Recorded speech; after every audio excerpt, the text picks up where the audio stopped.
He opened the security app expecting to catch her slipping up. 11 caregivers before her had failed, stolen from him, betrayed him, left his sons worse than they found them.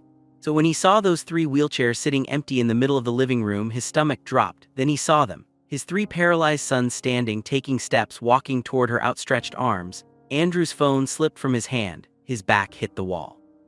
And the man who had accepted impossible as final watched it shatter on a screen in his own living room. Where are you watching from? Drop your location in the comments below. 6 months earlier, Andrew Mitchell sat in his mahogany office on the 42nd floor of Mitchell Financial Group headquarters, staring at a stack of medical bills that could have bought 3 houses in most neighborhoods. The numbers blurred together as his secretary knocked twice before entering. Patricia had worked for him for 15 years and knew when to speak and when to stay silent.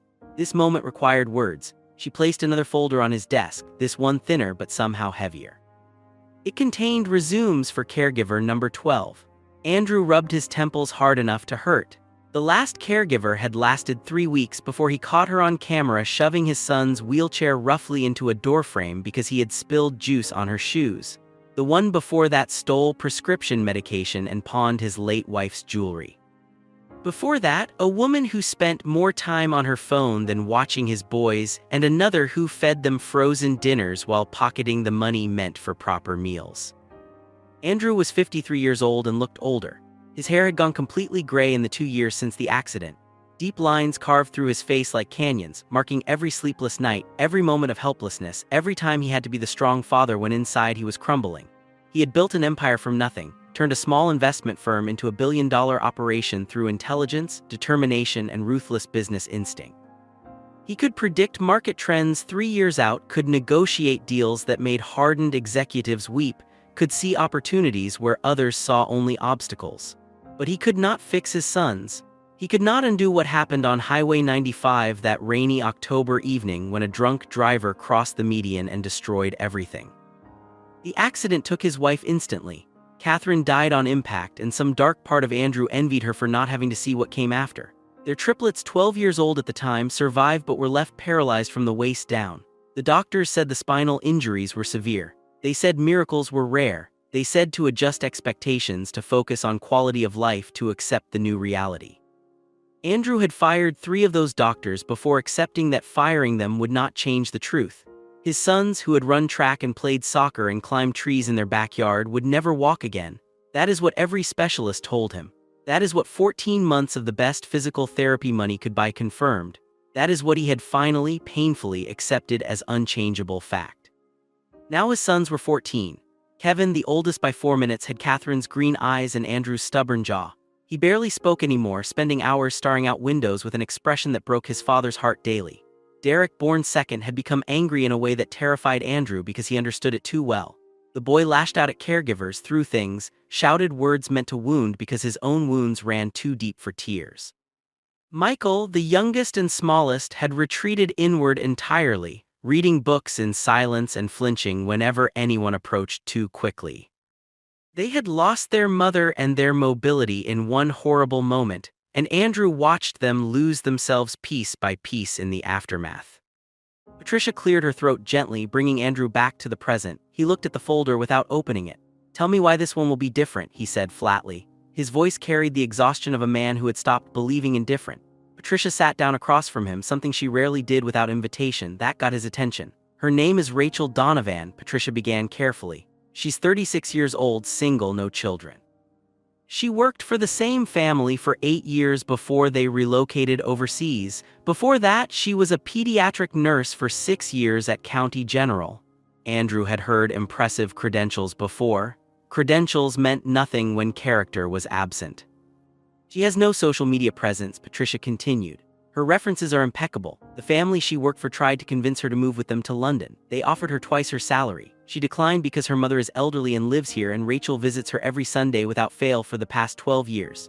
Andrew looked up at that detail. Loyalty was rare. Loyalty that cost someone opportunity was rarer still. Her background check is spotless, not even a parking ticket. She volunteers at a rehabilitation center on weekends, working with spinal injury patients. She's been doing that for 3 years unpaid." Patricia slid a photograph across the desk. Andrew picked it up reluctantly. The woman looking back at him had kind eyes, the sort that crinkled at the corners in a way that suggested she smiled often. Her brown hair was pulled back simply, and she wore no makeup in the photo. She looked ordinary in the way genuinely good people often did, without flash or pretense. "She knows about the boys," Patricia said quietly. "I told her everything. The paralysis, the anger issues, the difficulty with previous caregivers. She asked only one question." Andrew waited. "She asked if you would let her try unconventional methods if traditional ones were not working. She said every child is different and cookie-cutter approaches often fail the ones who need help most." Something flickered in Andrew's chest, something he had thought was long dead. It might have been hope, or maybe just the memory of what hope used to feel like. "When can she start?" he asked. Patricia smiled for the first time in weeks. "She's waiting downstairs. I took the liberty of inviting her in case you wanted to meet her today." Andrew should have been annoyed at the presumption, but instead he felt a strange relief at having the decision partially made for him. He was so tired of making decisions about his son's care, tired of interviewing strangers, tired of hopping and being disappointed.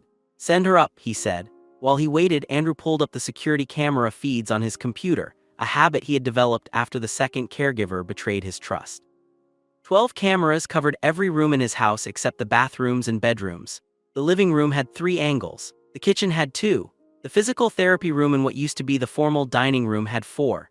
Andrew had watched hundreds of hours of footage over the past year, seeing his sons being treated with everything from indifference to barely concealed cruelty by people he paid generously to care for them. The knock on his door was soft but confident. Rachel Donovan entered his office with a posture that was neither nervous nor overly confident. She met his eyes directly, shook his hand with a firm grip, and sat when invited. She did not fidget or ramble or oversell herself. When Andrew asked why she wanted this particular job, she did not mention the salary he was offering, which was substantial. Instead, she said something that caught him completely off guard. "I don't want the job if you're looking for someone to just keep your sons alive and clean and fed," Rachel said calmly. "If that's the goal, hire someone else. But if you want someone who will fight like hell to give them back some piece of what they lost, even if it's not what the doctors say is possible, then I'm the person you need." Andrew leaned back in his chair, studying her carefully. "The doctors say walking is not possible," he said bluntly. "The spinal damage is permanent. We've tried everything." Rachel nodded slowly. "I've read their medical files, with your permission of course, which Patricia provided. The damage is severe, yes, but I've seen severe before, I've seen impossible before. And I've seen miracles that doctors could not explain because they were too busy explaining why miracles could not happen." She leaned forward slightly, her expression serious but not pitying, which Andrew appreciated more than she could know. "I'm not promising miracles, Mr. Mitchell. I'm promising effort. Real, exhausting, daily effort. I'm promising I'll treat your sons like they're people with potential, not broken things to be managed. And I'm promising that if there's even a fraction of a chance that therapy and determination and refusing to accept limitations can help them, I'll find it." Andrew wanted to believe her. That was the dangerous part. He had stopped letting himself believe in anything except what he could see and measure and verify. Belief led to disappointment, and he had no more room for disappointment in his life. "You understand they're difficult," he said, testing her. "Derek will say things designed to hurt you. Kevin will ignore you completely. Michael will cooperate but without any real engagement. They've been through 11 caregivers. They don't trust adults anymore, especially not ones claiming to help them." Rachel's expression softened into something that looked like understanding. "They've lost almost everything," she said simply. "Their mom, their mobility, their independence, their childhood as they knew it. Of course they're difficult. I'd be worried if they weren't. Difficulty means they're still fighting, even if the fight looks ugly right now." That answer, more than anything else she had said, convinced Andrew to take the chance. He explained the cameras, watching her face carefully for judgment or offense. Rachel simply nodded. "That's fine," she said. "You've been burned before. You need to protect your sons. I have nothing to hide." They discussed salary, which she barely negotiated, schedule, which she said could be as flexible as needed, and start date. Rachel asked if she could begin immediately today if possible, because she wanted to meet the boys and start building trust as soon as she could. Andrew called his driver to take them both to his house in the suburbs, a sprawling property he had bought because Catherine loved the garden and the boys needed space to run and play. The rooms echoed emptily now, haunted by what used to be. Boys were in the living room when they arrived. Kevin was by the window as always, staring at nothing. Derek was watching television with the volume too loud, his wheelchair positioned in a way that blocked anyone from easily passing. Michael was reading, but his eyes were not moving across the page. All three looked up when their father entered with a stranger. The expressions that crossed their faces made Andrew's heart ache. Wariness, exhaustion, resignation. They had learned to expect nothing good from new caregivers. Rachel did not do what the others had done. She did not smile too brightly or speak in that awful cheerful voice people used with children they pitied. She did not introduce herself immediately or try to shake their hands or comment on how handsome they were or any of the other hollow pleasantries that rang false. Instead, she looked at each of them carefully, taking her time, and then she said something Andrew had never heard from a caregiver before. "I'm Rachel. Your dad hired me to help take care of you, but I want to be honest right up front. I think that's insulting to all of us." Derek's head snapped toward her. Even Kevin turned from the window. Michael closed his book. Rachel continued calmly, "You're 14 years old. You don't need someone to take care of you like your bobbies. You need someone who will work with you to make your lives better. So here's what I'm proposing. I'll be here every day. I'll help with things you genuinely need help with, and I'll stay out of your way for everything else. But I'm also going to push you. Physical therapy, exercises, trying new things even when it's uncomfortable. And in return, I want you to be honest with me. If you hate me, tell me. If something hurts, tell me. If you think I'm wasting your time, tell me. Deal?" The silence that followed was heavy. Andrew held his breath. Finally, Derek spoke, his voice sharp with the anger that lived in him constantly now. "What's the point?" he said bitterly. "We're never going to walk again. Every doctor says so why should we waste time on therapy that doesn't work just so you can collect a paycheck?" Rachel nodded as if he had asked a reasonable question instead of hurling an accusation. "That's fair," she said. "The doctors have said walking isn't likely based on your injuries. They're probably right, but here's the thing about probably. It means not definitely, it means there's room. And even if you never walk, stronger muscles mean better circulation, fewer complications, more independence in your chairs. So the therapy isn't wasted either way. But I understand you're tired. You've been fighting for a long time with nothing to show for it." She moved closer to Derek, crouching down so she was at his eye level rather than standing over him. "So how about this? Give me 2 weeks. 14 days of actually trying whatever I suggest, full effort. If after 2 weeks you don't see any improvement at all, any increase in strength or sensation or anything, I'll tell your dad I'm not the right fit and I'll leave. You'll never have to see me again, but if there is improvement, even something small, you keep trying. Fair?" Derek stared at her suspiciously, looking for the trick or the trap. Andrew knew his son's mind worked that way now, always expecting betrayal because betrayal was what he had learned to expect. But Rachel's face remained open and honest, waiting for his answer without pressure. Derek said finally, the word coming out like a challenge. 2 weeks, but when you fail, I'm telling Dad to stop hearing people like you." Rachel smiled, but it was not the condescending smile of an adult humoring a child. It was the smile of someone accepting a legitimate challenge. "When I succeed, you're going to apologize for calling me people like you," she countered. "Deal?" Despite himself, despite the armor of anger he wore constantly, Derek almost smiled. "Almost. Deal," he muttered. Rachel stood and turned to Kevin, who was watching her with guarded eyes. "I'm not going to ask you to talk if you don't want to," she said gently, "but I do need to know if you're willing to try the therapy. Nod for yes, shake your head for no." Kevin stared at her for a long moment, then barely perceptibly, he nodded once. Rachel moved to Michael last, the boy who had retreated so far into himself that sometimes Andrew wondered if he would ever find his way back. "What are you reading?" Rachel asked, genuinely interested. Michael held up the book. It was about marine biology, full of pictures of ocean creatures and coral reefs. "I want to be a marine biologist," Michael said quietly, the first words he had spoken since Rachel arrived. "I used to think I'd study sharks, now I guess I'll just read about them." The defeat in his voice, the acceptance that his dreams were already over at 14, made Andrew turn away to hide the pain on his face. But Rachel did not turn away. "Why can't you still study sharks?" she asked simply. "Marine biologists use research equipment, submarines, diving gear. There are paraplegic divers. I've met several. One of them dove the Great Barrier Reef last year and documented species behavior no one had captured before." "Your legs don't have to work for your brain to work, Michael." The boy stared at her like she had spoken a foreign language, like the concept that his future might still exist was too strange to comprehend. "Really?" he whispered. "Really," Rachel confirmed. "Your life changed, that's true, but change doesn't mean over, it means different, and different can still be amazing if you don't give up on it." Something fragile and tentative appeared in Michael's eyes. It looked like the thing Andrew had lost, the thing he had not seen in his sons for so long he had forgotten what it looked like. It looked like hope. Rachel spent the rest of that first day simply observing the boys, learning their routines, their preferences, their triggers. She did not try to change anything or implement therapy yet.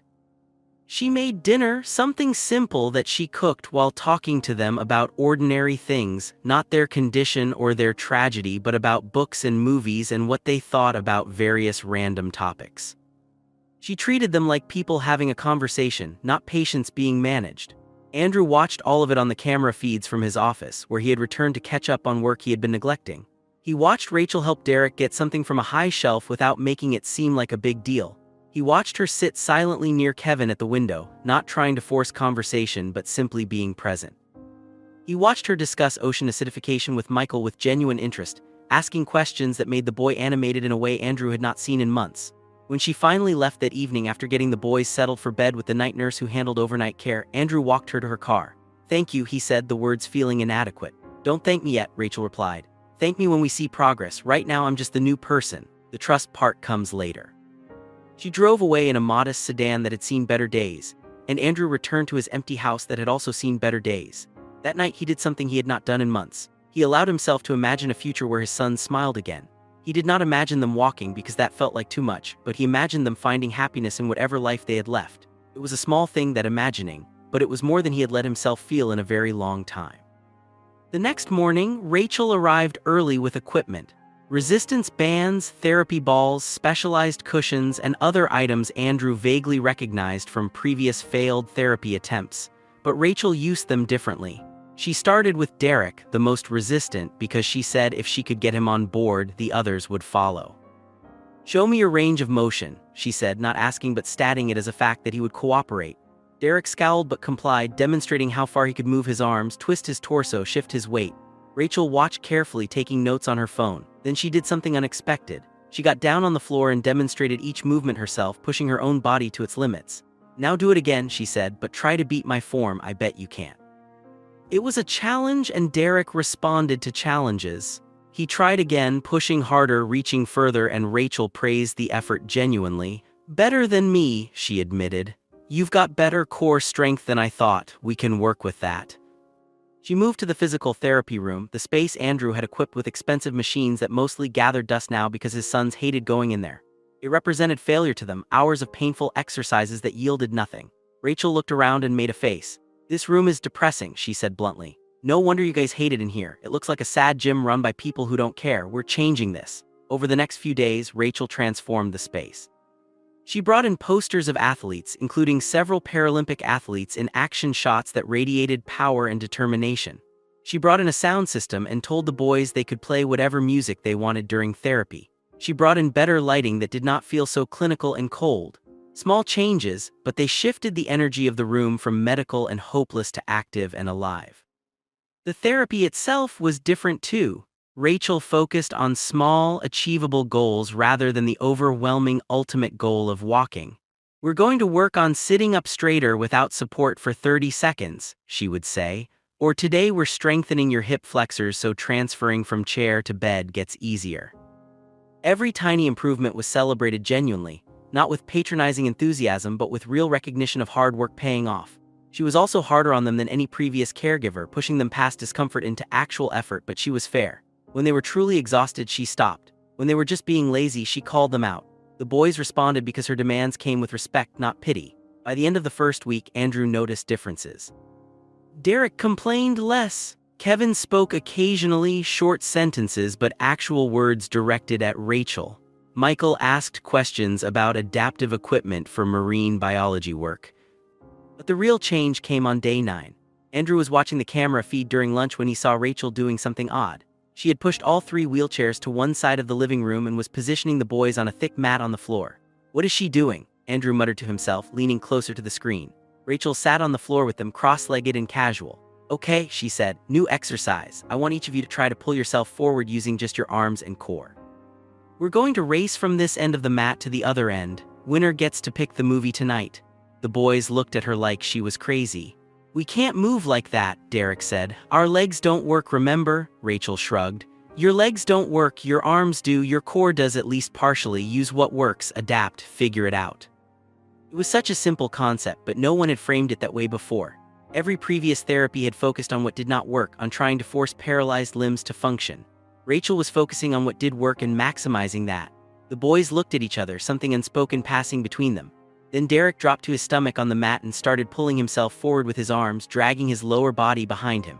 It was awkward and slow, but he was moving. Kevin followed, then Michael. Rachel cheered them on like they were Olympic athletes, and when Michael won by half an inch, she applauded genuinely. Andrew watched his youngest son actually smile for the first time since the accident. The video blurred as his eyes filled with tears. Over the following days, Rachel built on that foundation. The boys spent more time on the floor building upper body strength, learning to move in ways that worked for their bodies as they were now rather than grieving for bodies that no longer existed. She taught them techniques for independence, small things that gave them back dignity and control, how to dress themselves more easily, how to reach things without needing to ask for help, how to transfer in and out of their chairs with better efficiency. Every skill learned was freedom regained, and the boys began to wake up with something that resembled purpose. On day 13, one day before Derek's 2-week deadline, Andrew came home early from work to check on things in person. He walked into the physical therapy room and stopped dead in his tracks. Rachel had Kevin suspended in a standing frame, a piece of equipment that held his body upright with his feet touching the ground. His legs could not support him, but the frame did, allowing his body to remember what standing felt like. Kevin's eyes were closed, his face peaceful in a way Andrew had not seen since Catherine died. "It's good for circulation and bone density," Rachel explained, noticing Andrew in the doorway. "Even if he can't walk, standing is important. The body needs to bear weight sometimes." But it was more than medical necessity. Andrew could see that. It was his son standing again, even if it was with help. It was a position of dignity and strength instead of always sitting, always being lower than everyone else. Kevin opened his eyes and saw his father watching. "Dad," he said quietly, "I'm standing." The simple joy in those words shattered something in Andrew. He nodded, not trusting his voice, and walked quickly from the room before his son could see him cry. That night, Derek approached Rachel before she left. "Okay," he said grudgingly. "There's been improvement. My arms are stronger. Michael can transfer better. Kevin's sitting up straighter. You can stay." Rachel grinned at him, and she prompted. Derek rolled his eyes dramatically, but something playful flickered across his face. "And I'm sorry for calling you people like you. You're not like the others." Rachel extended her hand for a shake. "Apology accepted. Now the real work begins." "That was just the warm-up." Derek's eyes widened slightly in mock horror. "That was the warm-up." But he was smiling when he said it, and Andrew, watching from the doorway, felt his heart restart after 2 years of barely beating. His sons were coming back to him, not the same as they were because that was impossible, but back to being themselves in this new reality, and Rachel was making it happen. Over the next weeks, the changes accelerated. The boys worked harder because they were seeing results, and seeing results made them believe trying mattered. Rachel introduced them to adaptive sports, showing them videos of wheelchair basketball, hand cycling, adaptive rock climbing. She took them to a local adaptive sports center where they met other kids and adults with spinal injuries who were living full, active lives. The boys met a man who was paralyzed in a skiing accident and now competed in marathons using a hand cycle. They met a teenager who became paralyzed in a car accident and was now learning adaptive surfing. These encounters shifted something fundamental in their worldview. They were not alone. They were not broken. They were part of a whole community of people who had adapted and overcome and refused to let paralysis define the limits of their existence. Michael found a marine biology program that specifically recruited students with disabilities, and he started talking about college again, about futures that existed beyond the next day. Kevin began drawing, something he had never done before the accident, and his sketches showed real talent. He drew the ocean for Michael, he drew athletes for Derek, and once he drew his mother. When he showed it to Andrew, both of them cried together for the first time since her funeral. Derek started researching wheelchair sports leagues and announced he wanted to try basketball. Rachel found a local team and took him to a practice. He came home exhausted and happy, talking excitedly about plays and strategies and teammates who did not treat him like he was fragile. The house that had been silent for 2 years filled with noise again, with conversation and laughter and the sounds of life being lived instead of just endured. Andrew found himself coming home earlier from work, wanting to be present, wanting to be part of what was happening in his house instead of hiding from it in his office. He started eating dinner with his sons again, instead of working through meals. He listened to their stories about therapy and sports and plans, and he marveled at Rachel's ability to see potential where everyone else, including him, had seen only limitation. She was not doing anything revolutionary or miraculous. She was simply refusing to accept that paralysis meant the end of growth, the end of joy, the end of striving for more. She treated his sons like they had futures worth working toward, and they responded by building those futures day by day, small victory by small victory. But Andrew's old habits died hard. Trust, once broken repeatedly, was difficult to rebuild completely. So even though he saw the positive changes, even though his sons were happier than they had been since the accident, he still checked the cameras regularly.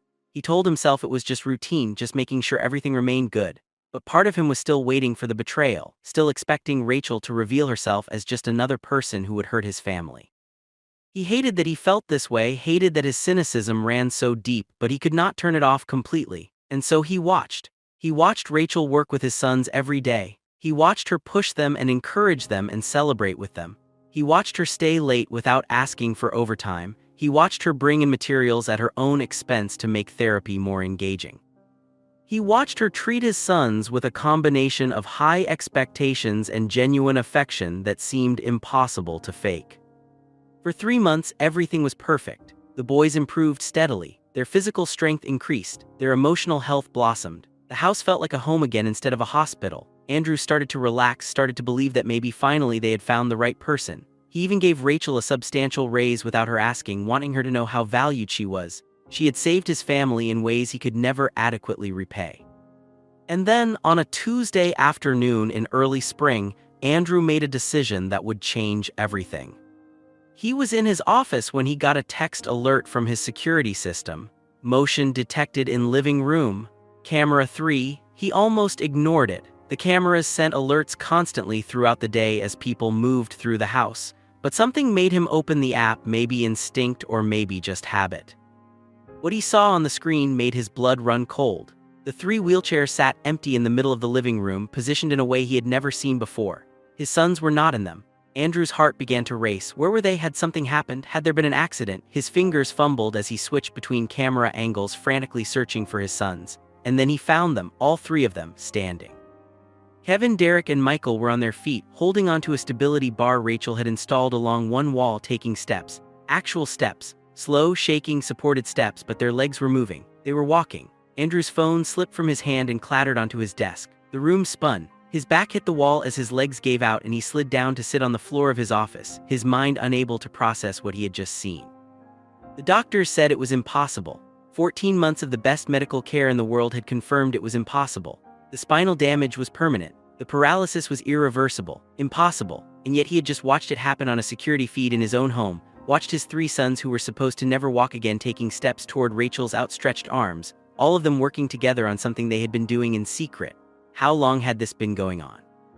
What else had Rachel been doing that he did not know about? Andrew's hands shook as he picked up his phone, rewinding the footage, watching it again and again, trying to convince himself it was real and not some technical glitch or hallucination brought on by exhaustion and desperate hope.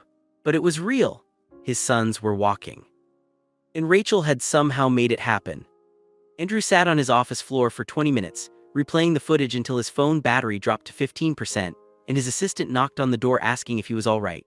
He wasn't all right. Nothing about this was all right. His sons were walking. The impossible thing, the thing every doctor had said could never happen, was happening in his living room while he sat in an office tower downtown completely unaware. Rachel had somehow done what millions of dollars in medical care could not do. And she had not told him. That last thought cut through the shock and wonder like a knife through silk. She had not told him. His sons were achieving the impossible, and their father, the man who had fought for every possible treatment and therapy, who had exhausted every medical option trying to help them, was finding out by accident through a security camera. Why would she keep this from him? The question burned hotter than his amazement. Andrew pulled himself up from the floor, his knees protesting after sitting in that position for so long. He told his assistant to cancel his afternoon meetings, something he never did, and walked to the elevator on legs that felt disconnected from his body. The drive home took 35 minutes through moderate traffic, but it felt like hours. His mind raced through possibilities, through explanations, through emotions he could not name. Joy that his sons were improving beyond anyone's predictions. Confusion about why Rachel had hidden this from him. Suspicion that perhaps crept back in despite the months of perfect behavior. What if this was part of some scheme? What if she was planning to take credit publicly, to use his son's recovery for her own gain? What if she was documenting everything to sell their story to media outlets? Andrew hated himself for thinking these things, but 11 failed caregivers had taught him that trust was a luxury he could not afford. He pulled into his driveway and sat in the car for a moment, trying to compose himself. Through the large front windows he could see into the living room. The wheelchairs were back in their normal positions now. Kevin was by the window as usual. Derek was on his laptop. Michael was reading. Everything looked completely ordinary, as if what Andrew had witnessed had never happened at all. He walked into the house quietly and all 3 boys looked up with expressions of surprise. "Dad," Derek said. You're home early, is everything okay? Andrew's throat tightened. They looked guilty. Not obviously so, but he knew his sons well enough to read the slight tension in their faces, the quick glance they exchanged with each other. They knew he rarely came home before 6. His unexpected arrival had caught them off guard. Rachel emerged from the kitchen, wiping her hands on a dish towel. When she saw Andrew, her smile was warm and genuine, showing no sign of someone hiding something monumental. "Mr. Mitchell," she said pleasantly. "We weren't expecting you. I'm just starting dinner. Would you like to join us, or are you heading back to the office?" Andrew studied her carefully, searching for deception in her expression, in her body language, in anything that would explain why she had kept such enormous progress secret. But she just looked like Rachel, the woman who had become part of their family, who had given his sons back their lives. "I'd like to speak with you privately," Andrew said, his voice coming out colder than he intended. "In my study." Something flickered across Rachel's face then, too quick for him to identify, concern maybe, or recognition that something had shifted. "Of course," she said calmly, setting down the dish towel. "Boys, I'll be back in a few minutes to finish dinner. Kevin, can you keep an eye on the pasta timer?" Kevin nodded, but all 3 boys were watching their father with expressions Andrew could not fully read. Worry certainly, but something else too, something that looked almost like fear of being discovered. Andrew led Rachel down the hallway to his study, a room lined with books he no longer had time to read and awards he no longer cared about. He closed the door carefully and turned to face her. Rachel stood in the center of the room, her posture relaxed but her eyes alert. She was waiting for him to speak first, and the silence stretched between them heavy with unspoken things. Finally, Andrew pulled out his phone, opened the security app, and turned the screen toward her. The footage showed the empty wheelchairs, then panned to where his sons were standing at the stability bar taking steps. Rachel's face went pale. Not the pale of someone caught doing something wrong, but the pale of someone whose secret had been exposed before they were ready. Her hand came up to cover her mouth, and she sank into one of the leather chairs without being invited to sit. "How long have you been watching?" she asked quietly. Her voice shook slightly, and Andrew realized with shock that she was fighting back tears. "I check the cameras regularly," Andrew said, his own voice tight with emotion he could not fully identify. "I saw this about an hour ago. I came straight home. Rachel, what is going on? How is this possible? Why didn't you tell me my sons can walk?" Rachel looked down at her hands, clasped tightly in her lap. When she looked back up at Andrew, there were tears running down her face. "Because they can't," she said simply.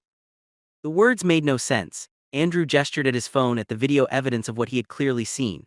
"I watched them walking, all 3 of them, standing, taking steps, moving their legs. That's walking, Rachel. That's what the doctors said would never happen." Rachel shook her head slowly, and now Andrew could see the exhaustion in her face, the weight of something she had been carrying alone. "That's not walking, Mr. Mitchell. That's voluntary muscle response in a controlled environment with full support. It's not sustainable, it's not functional, and it might not be permanent." She wiped at her eyes roughly, as if angry at herself for crying.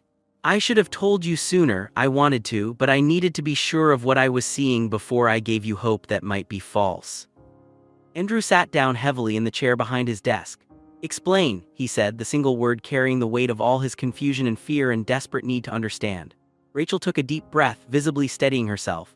"About 6 weeks into working with the boys, I noticed something during therapy. When I applied resistance to Derek's hip flexors, I saw a muscle twitch. Not a spasm, which is common with spinal injuries, but a twitch that seemed responsive to the stimulation. I tested it repeatedly over several days, documenting everything. The response was consistent." She leaned forward, her expression intense now as she shifted into explanation mode. "Spinal cord injuries are complicated, Mr. Mitchell. Complete versus incomplete injuries, the level of the injury, the type of damage to the nerves, there are so many variables. The doctors classified your son's injuries as complete, meaning no motor or sensory function below the injury site. But sometimes, especially in young people whose nervous systems are still developing, there can be what we call neural plasticity." Andrew listened intently as Rachel continued, her words tumbling out faster now. "The brain and spinal cord can sometimes create new neural pathways, finding ways around damaged areas. It's rare, especially with injuries as severe as your son's had, but it's not impossible. I started testing all 3 boys very carefully, looking for any signs of response below their injury sites, and I found them. Small responses, inconsistent at first, but present. Kevin had sensation returning in his upper thighs. Derek had muscle response in his hip flexors and later his quadriceps. Michael showed the least response initially, but even he began showing small signs." Rachel's voice cracked slightly. "I consulted with a colleague I trust, a neurologist who specializes in spinal injuries. I sent him videos, data, everything. He said what I was seeing was theoretically possible but so statistically unlikely that I should not get anyone's hopes up until I knew more. She stood up and walked to the window, looking out at the garden where Catherine had once grown roses. So I started working with them differently. I incorporated exercises designed to stimulate neural pathways to encourage whatever reconnection might be happening. It was slow, Mr. Mitchell, painfully slow. For weeks there was barely any progress, but the boys were so motivated once they felt even the tiniest sensation in their legs. They worked harder than I've ever seen anyone work. We started sessions early in the morning before you left for work and in the evenings after you went to your study. We didn't want to tell you until we knew if this was real or just a temporary anomaly that would disappear. She turned back to face him, her expression pleading for understanding. And we still don't know if it's real. What you saw today is the result of 3 months of intensive work, but those steps required full support from the stability bar. The boys cannot walk independently. They cannot walk for more than a few minutes before their muscles give out completely. And there is a very real possibility that this is as far as it will go, that they will never progress beyond supported steps in a controlled environment. Andrew processed this information slowly, each word rearranging his understanding of the past few months. The early mornings when he had assumed Rachel was just arriving early to prepare for the day. The evenings when he had heard sounds from the physical therapy room and assumed it was just the boys doing their regular exercises. They had been working on this enormous thing right under his nose, and he had been completely oblivious. "You should have told me," he said finally, and he heard the hurt in his own voice. "They're my sons, I deserve to know what was happening with them." Rachel nodded, fresh tears spilling over. "You're absolutely right, I was wrong to keep it from you. I told myself I was protecting you from potential disappointment, but that was not my decision to make. I overstepped and I'm sorry."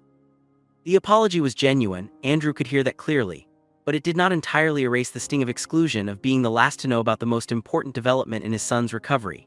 "Did the boys want to keep it secret?" he asked. Rachel hesitated, then nodded slowly. "Kevin was the one who asked me not to tell you yet. He said you had been hurt enough, disappointed enough. He said he wanted to wait until he could walk to you on his own without support and surprise you."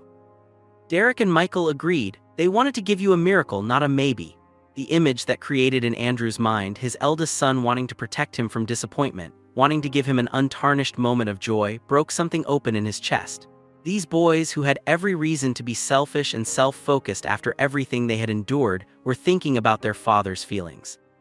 "I want to see them," Andrew said abruptly. "I want to see them do it in person, not on a screen." Rachel looked uncertain. "Mr. Mitchell, they've already done their session today. If they push too hard, they risk injury or setbacks. The muscles are still developing strength, and overuse could damage the neural pathways we're trying to reinforce."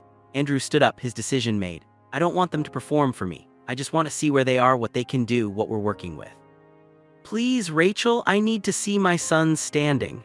Rachel studied his face for a long moment, then nodded. "Okay, but I need to prepare them first. They're going to be worried about your reaction. They are afraid you'll be disappointed that they cannot walk normally yet." Andrew's heart clenched. "I could never be disappointed in them," he said fiercely. Rachel smiled sadly. "You say that now, but hope is a dangerous thing, Mr. Mitchell. Once you see them taking steps, it's going to be almost impossible not to hope for complete recovery. And I need you to understand that complete recovery might not happen."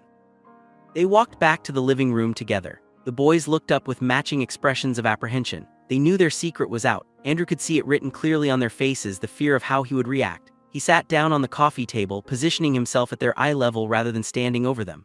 "Rachel told me what you've been working on," he said carefully. "I saw some of it on the camera footage." Derek's face flushed red. "You've been spying on us."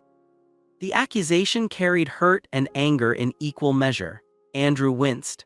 "I've been checking the cameras regularly since before Rachel started. It was not about spying on you specifically, it was about making sure whoever was caring for you was treating you right. After what happened with previous caregivers, I needed to know you were safe." Kevin spoke up, his voice quiet but steady. "We wanted to surprise you, Dad. We wanted to wait until we could really walk, not just a few steps with support. We wanted to make you proud." Andrew's vision blurred with tears he did not bother to hide. "I am proud of you, so incredibly proud. You've worked so hard, achieved things doctors said were impossible. I'm not disappointed, Kevin, I'm amazed. I just wish I had known so I could have been part of it, so I could have celebrated every small victory with you instead of finding out by accident." Michael, the youngest and usually the quietest, surprised everyone by speaking up. "We were afraid if we told you and then it stopped working, you'd be sad again, like how you were after Mom died."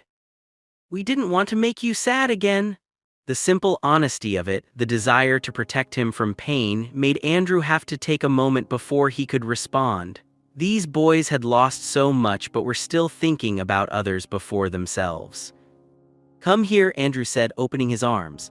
All three boys maneuvered their wheelchairs closer and Andrew embraced each of them in turn, holding on longer than usual. "You could never make me sad by trying. Even if the progress stops tomorrow, even if you never take another step, I am proud of you for fighting. And I want to be part of that fight from now on. No more secrets, okay? We're a family, we face things together, good and bad." Derek nodded against his father's shoulder. "Okay, Dad." "No more secrets?" Andrew pulled back and looked at Rachel, who was standing to the side, giving them space. Can you show me what they can do?" Rachel glanced at the boys, silently asking permission. All three nodded. "Okay," Rachel said, "but we're doing this carefully, no pushing limits today, just a demonstration." She moved the wheelchairs aside and helped each boy position themselves on the floor near the stability bar. Andrew watched as Rachel worked with practiced efficiency, supporting the boys as they moved into position. She had clearly done this hundreds of times before. The stability bar ran along the wall for about 15 feet, positioned at waist height. Rachel had installed thick mats beneath it to cushion any falls. Kevin went first. Rachel positioned herself on one side of him while Michael supported him from the other side. "Ready?" Rachel asked. Kevin nodded, his face set with concentration. Andrew watched as his eldest son gripped the stability bar with both hands, his knuckles white with effort. Rachel counted down from 3. On 1, Kevin pulled himself upward and his legs, those legs that had not functioned for 2 years, straightened beneath him. He was standing. The sight of it, even though Andrew had seen it on video, hit him with stunning force. His son was standing. Kevin's legs trembled with the effort, muscles quivering visibly beneath his sweatpants, but they were holding his weight with assistance from his arms on the bar. Kevin's face showed the strain, but also something else, something that looked like fierce determination mixed with joy. "I'm standing, Dad," Kevin said, his voice tight with effort but filled with pride. "I know, son," Andrew managed to say past the lump in his throat. "I see you, you're standing." Rachel kept one hand on Kevin's back, ready to support him if needed. "Now show him the steps," she encouraged gently. Kevin began to move his right hand forward along the bar, then shifted his weight. His right leg, moving with agonizing slowness, slid forward maybe 6 inches. It was not a step in the traditional sense, more of a shuffle, but his leg had moved forward deliberately. Then the left leg followed with the same slow, trembling movement. Kevin managed 4 of these shuffle steps before his legs began to shake too violently to continue. Rachel and Michael immediately supported him, helping him back down to the mat carefully. Kevin was breathing hard, sweat beading on his forehead, but he was grinning. "That's my record," he said proudly. 4 steps, last week I could only do 3. Andrew could not speak, he could only nod, overwhelmed by emotion. Derek went next, and his approach was different. Where Kevin was methodical and careful, Derek attacked the exercise with the intensity he brought to everything. He pulled himself up fast, his stronger upper body making it look almost easy. His legs straightened and Derek immediately started moving forward along the bar with more confidence than Kevin had shown. He managed 6 shuffle steps before his muscles gave out, and he laughed as Rachel helped lower him down. "Beat you, Kevin," Derek said with competitive satisfaction. Kevin rolled his eyes but smiled. "Only because you've got better arm strength, my technique is better." Finally it was Michael's turn, and Andrew could see his youngest son was nervous. "Michael's progress has been slower," Rachel explained quietly. "His injury site is slightly higher than his brother's, which affects his muscle response, but he still made remarkable improvement." Michael gripped the bar and Rachel positioned herself right behind him, her hands ready to catch him if needed. Michael pulled himself up and his legs straightened, but Andrew could see they trembled more than his brothers had. The effort on Michael's face was enormous, his entire body tense with concentration. He managed to slide his right foot forward, then his left, 2 shuffle steps before his legs buckled, but Rachel was there, catching him smoothly and helping him down gently. "Good job, Michael," she said warmly. "That's 1 more than yesterday." Michael looked up at his father and Andrew saw uncertainty in his eyes. "I know I'm slower than Kevin and Derek," Michael said quietly, "but I'm trying really hard." Andrew moved forward quickly and knelt beside his youngest son. "You are all amazing," he said firmly, looking at each of them in turn. "Every single one of you. Do you understand what you've accomplished? You've done something doctors said was impossible. You've worked harder than most adults would be capable of working. I am so proud of all 3 of you that I don't have words big enough to express it." He turned to Rachel. "And you, I don't know how to thank you for what you've done for my sons." Rachel shook her head. "I didn't do anything miraculous, Mr. Mitchell. I just paid attention and refused to accept limitations without testing them first. Your sons did the real work. Every painful exercise, every exhausting session, every moment of pushing past what they thought they could do, that was all them." That evening, after Rachel left and the boys were settled for the night, Andrew sat in his study with a glass of scotch he did not drink, thinking about the past few hours. His sons could stand, they could take steps. It was not walking, not yet, maybe not ever in the way walking was supposed to look. But it was infinitely more than anyone had predicted. The doctors had been wrong, or rather they had been right based on the information available, but something had changed. Neural pathways had reconnected, or new ones had formed, or some combination of factors that no one fully understood had created an outcome that defied the initial prognosis. Andrew pulled up the security footage again, but this time he went back further, reviewing weeks of recordings he had not watched carefully before. Now that he knew what to look for, he could see it. Rachel working with the boys during hours when Andrew thought they were just doing regular therapy, sessions that went longer than scheduled. Exercises that looked different from standard physical therapy protocols. He watched his sons working with an intensity and focus he had not seen in them since before the accident. He watched them fail repeatedly, legs giving out, bodies collapsing, frustration written clearly on their faces. But he also watched them get back up and try again, over and over, driven by something that looked like hope. And he watched Rachel, patient and encouraging and demanding in equal measure, never giving up on them even when progress seemed impossibly slow. For the first time, Andrew watched his security footage not with suspicion or fear of betrayal, but with gratitude. These cameras, installed to catch people doing wrong, had instead captured something beautiful: his family healing. That night, Andrew made a decision. He called the head of neurology at Boston Medical Center, one of the best spinal injury specialists in the country. Dr. Patricia Chen had consulted on the boys' case early on, but had ultimately agreed with the other doctors that recovery of motor function was not realistic given the severity and location of the injuries. "Dr. Chen," Andrew said when she answered her personal line, a number she had given him after Catherine's funeral with instructions to call if he ever needed anything. "I need you to look at something I don't understand and need expert opinion on." He spent 20 minutes explaining what he had witnessed, what Rachel had achieved with his sons. Dr. Chen listened without interrupting, which Andrew appreciated. When he finished, there was a long silence on the other end of the line. "Mr. Mitchell," Dr. Chen said finally, her voice carrying a mixture of skepticism and cautious interest, "what you're describing should not be possible based on the MRI scans and neurological assessments from 2 years ago, but should not be and cannot be are not the same thing. I'd like to see your sons with your permission. I'd like to examine them and potentially do new imaging to understand what's happening neurologically." Andrew agreed immediately, and they scheduled appointments for the following week. After he hung up, Andrew sat in his study thinking about possibilities and impossibilities, about how many times experts had told him something could not be done in business, and he had proved them wrong through determination and creative thinking. Maybe bodies worked the same way. Maybe impossible was just a word people used for things that hadn't been achieved yet. Over the next few days, Andrew's relationship with his sons shifted into something new. He asked questions about their therapy, about what exercises were hardest, about how it felt when their legs moved after so long being still. The boys opened up, excited to finally share their progress with him. Kevin explained how the first time he felt sensation returning in his thigh, he thought he was imagining it because he wanted it so badly. Derek described the frustration of his brain sending signals to his legs that would not respond, and then the incredible moment when they finally did, even just a little. Michael talked about his fear that he would not keep up with his brothers, that he would be left behind. Andrew listened to all of it, and for the first time since the accident, he felt like he understood what his sons were going through instead of just observing their struggle from the outside. He also spoke with Rachel differently now, no longer as employer and employee but as partners in his son's care. She explained her methods in detail, the research she had done, the experts she had quietly consulted. She showed him charts tracking each boy's progress, measurements of muscle response and range of motion that documented improvements too small to see with the naked eye but significant when plotted over time. "Why didn't you publish this?" Andrew asked as he reviewed her meticulous documentation. "Why didn't you present this data to the medical community? This could change how spinal injuries are treated." Rachel looked uncomfortable. "Because I don't know if it's replicable," she said honestly. "Your sons are young, their injuries happened at a specific developmental stage, they received immediate and excellent trauma care, they have access to unlimited resources for therapy and equipment. They also have each other, which provides motivation and support most patients don't have. And there are probably genetic factors or other variables I don't understand that contributed to their response. If I publish this and other families get their hopes up, try these methods and see no results, I've done more harm than good." Andrew understood her reasoning, but he also saw the larger picture. "Even if it only works in rare cases, those rare cases deserve to know it's possible," he argued gently. Rachel smiled sadly. "Maybe, but first let's make sure your sons continue to improve and don't regress. Then we can think about the bigger picture."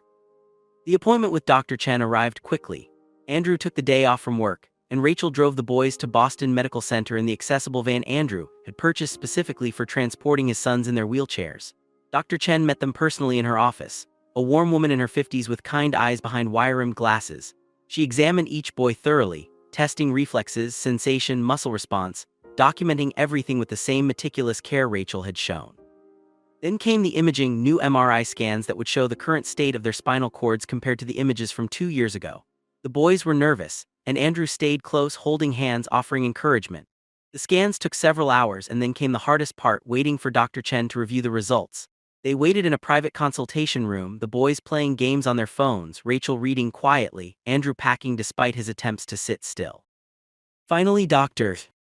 Chen entered, carrying a tablet with images pulled up on the screen. Her expression was difficult to read, carefully neutral in the way doctors learn to be when delivering significant news. "I've reviewed all the scans," Dr. Chen began, sitting down across from them, "and I've compared them to the images from 2 years ago. I've also consulted with 2 colleagues to make sure I wasn't seeing what I wanted to see rather than what was actually there." She paused, and Andrew felt his heart hammering in his chest. "There has been significant neural regeneration," Dr. Chen said slowly, as if the words themselves were difficult to believe. "The spinal cord damage visible in the original scans is still present, but there are new neural pathways that have formed around the damaged areas. It's incomplete, which explains why the boys have limited motor function rather than full recovery, but it's definitely there. Their nervous systems have found ways to route signals around the damage." Andrew sat down hard, his legs suddenly unable to support him. "Is this permanent?" he asked. "Will it continue to improve, or could they lose what they've gained?" Dr. Chen looked at Rachel with something like respect. "Whatever you've been doing with them, keep doing it. The neural plasticity in young people is remarkable, but it still requires stimulation and use to maintain and strengthen. If they stop the therapy, they could potentially lose some of the gains. But if they continue working as they have been, there's a reasonable chance they will continue to see slow, incremental improvement." She turned to the boys, addressing them directly. "I need you all to understand something important. This is not a miracle cure. You will probably never walk the way you did before the accident, but with continued work you might achieve functional mobility with assistance devices. We're talking about walkers or crutches, not independent walking. Does that make sense?" All 3 boys nodded, but Andrew could see the hope shining in their eyes despite the doctor's cautious prognosis. Even limited mobility was more than they had dared hope for. On the drive home, the van was filled with excited chatter as the boys discussed possibilities. Kevin wondered if he could eventually stand long enough to cook at the stove. Derek talked about adaptive equipment that might let him play standing basketball. Michael asked if he could walk on a beach someday to collect shells and study tide pools. Each dream was modest, focused on simple experiences most people took for granted, and each one broke and healed Andrew's heart simultaneously. That night, after the boys were asleep, Andrew found Rachel in the kitchen cleaning up after dinner. "Dr. Chen wants to document the boys' progress for a medical journal," he said. "She thinks their case could provide valuable data for understanding neural plasticity in spinal injury recovery. But she won't do it without your permission and the boys' permission." Rachel turned from the sink, her expression thoughtful. "What do you think?" she asked. Andrew considered the question carefully. "I think it could help other families, but I also think the boys deserve privacy if they want it. Their recovery is their story to tell or not tell." Rachel nodded slowly. "Let's ask them. They're old enough to have a say in whether their medical information becomes public, even in an anonymized format." The next morning at breakfast, Andrew and Rachel presented the option to the boys. Kevin, Derek, and Michael listened carefully as the adults explained what publishing their case in a medical journal would mean. Doctors around the world would learn about their injuries, their therapy, and their progress. It might give hope to other families dealing with spinal injuries, but it would also mean some loss of privacy, even though their names would not be used. The boys looked at each other, having one of those silent conversations that twins and triplets seem capable of. Finally, Kevin spoke for all of them. "If it helps other kids like us, we want to do it," he said firmly. "We know how awful it is to be told you'll never walk again, that your life is basically over. If our story can make even one family feel like there's hope, it's worth it." Derek and Michael nodded agreement. Andrew felt pride swell in his chest so intensely it almost hurt. His sons, who had every reason to be bitter and self-focused, wanted to use their experience to help others. They had inherited their mother's generous heart. The decision made, life settled into a new routine. Rachel continued the intensive therapy, now with Andrew's full knowledge and often his participation. He learned the exercises, the techniques, the careful balance between pushing hard enough to see progress and not pushing so hard that injury occurred. He watched his sons work until sweat poured and muscles trembled, never complaining, always trying. Months passed, and the progress continued slowly but unmistakably. Kevin achieved 10 supported steps, then 15. Derek managed to stand unsupported for 30 seconds, wobbling but upright. Michael, whose progress remained slower than his brothers, nonetheless reached 5 supported steps and cried with joy at the achievement. Andrew documented everything now, not through security cameras but through photos and videos taken with permission, capturing moments of triumph and struggle alike. He also began to change in other ways. The distance he had maintained from his sons, the emotional walls he had built to protect himself from more pain, began to crumble. He laughed with them again. He played adapted games with them. He sat with them when they were frustrated or discouraged and listened rather than trying to fix everything. He became not just a father who provided for them, but a father who was truly present. And through it all, Rachel remained the steady constant, the person who believed in possibilities when everyone else saw only limitations. Andrew found himself grateful for her in ways he struggled to express. She had given his sons back their futures. She had given him back his family. One evening, about 6 months after Andrew had discovered the secret therapy sessions, he sat with Rachel in the living room after the boys had gone to bed. "I need to tell you something," Andrew said. Rachel looked up from the therapy notes she was reviewing. "What's wrong?" she asked, immediately concerned. "Nothing's wrong," Andrew assured her quickly. I've been thinking about the cameras, about trust, and I want you to know that I've stopped checking them." Rachel's eyebrows rose slightly in surprise. "When did you stop?" she asked. Andrew thought back, trying to pinpoint the exact moment.